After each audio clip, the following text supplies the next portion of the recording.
Dave, I know we've spoke before about you supporting the club, but how long have you been a fan here, and I suppose why are you a Sunderland fan? Well, it's a long story that goes back to 1980s, early 1980s, when my dad was pals with the then manager Alan Durbin. So my first experience of watching football as an 8-year-old was sitting in his office before a game at Roker Park, and we managed to wangle our way in there for a couple of years really, and had an experience which I thought was the norm. And when he was sacked, I learnt the brutal reality of watching football was quite different, and it did feel brutal as a wet behind the ears 8-year-old. So I didn't grow up in Sunderland. I grew up in North Yorkshire.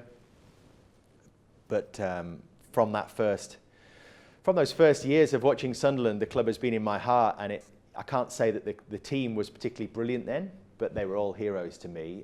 The thing that made the biggest impact on me was the fans. It was the passion of the people.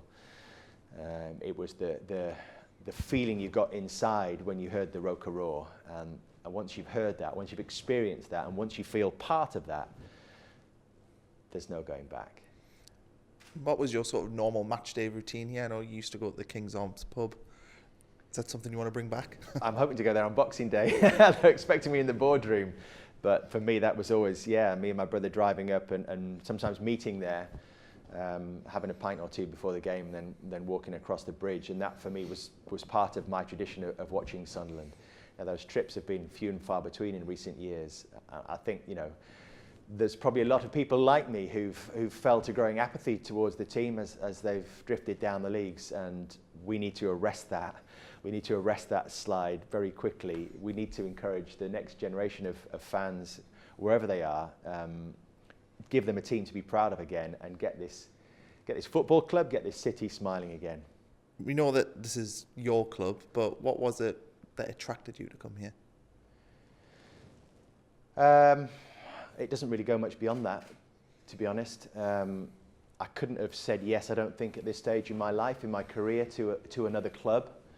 I have a job at Sky Sports which is very fulfilling, which I'm very passionate about, which excites me on a day-to-day basis, and to find room in my life and my career right now for something else was going to be quite hard. But when it is your own club that's reaching out for you to help, then you have to be prepared to make sacrifices. And what was the process? How much have you spoken to Stuart over the last few weeks? It's all happened very quickly. So we exchanged messages on Saturday and met up on Tuesday once I had the blessing of Sky, and we announced it on Wednesday, and here I am on Thursday. And as a fan of the club, what are your best memories of Sunderland? Wow. Do you know that just as you walk around the ground, you think of, and even actually as I come to the city, I always think of different little moments in time that just to pop back into the forefront of my mind, whether it was going to a certain game with my brother and my dad, sitting in the boardroom at Roker Park, the first game here, seeing this place full, the top tier full, and turning over Arsenal and giving Manchester United a game and beating Manchester City, all those memories sort of start spilling out of you. Wouldn't it be nice if we could go back there again? Is that your ambitions? Is that what you want to do here, is leave a legacy like a Bob Murray, where you get the stadium rocking, get them big games in the Premier League? I probably should say yes to that, but the reality is my ambitions don't go much further than the next month, the next 2 months, the next 6 months right now. I can't see that far ahead.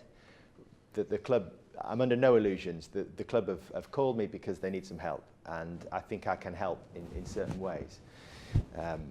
I wouldn't be here if this club was about to fly off the charts. So if I can help in little ways and help to bring a bit of stability to the football club as well, who knows what can happen down the line, but I can't see beyond the next couple of months at the moment.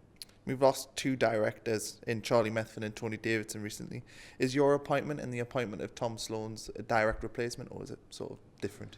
I think you need to ask Stuart that, but I think entirely different, because they were full-time staff, and I have to be very clear from the outset that that certainly I can't speak for Tom, but I am not.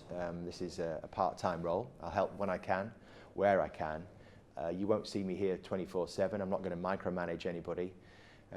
But my phone is always on, and I expect, you know, what starts out as being an idea of, okay, I can help here this day and I can help here that day, very quickly becomes a life spent on your phone, which I'm guessing it will do over a matter of weeks. But I can't kid anyone that I'm going to be here all the time, because that's not going to be the case. I think it's fair to say that the club has been under fire recently from the supporters. How do you, as a new member of the board, come in and help sort of rectify that relationship? You can't do it overnight. You have to win people's trust. We've got to win games. I think, you know, if the club are top of the league, then you don't get that gnashing of teeth. I think we have to knit the board together and get everyone working on the same page, and I think that will ripple down throughout the football club. And 3 points on a Saturday certainly helps. Final one, what's been the reaction from your family when they found out this news? The reaction has been mixed, I think it's fair to say.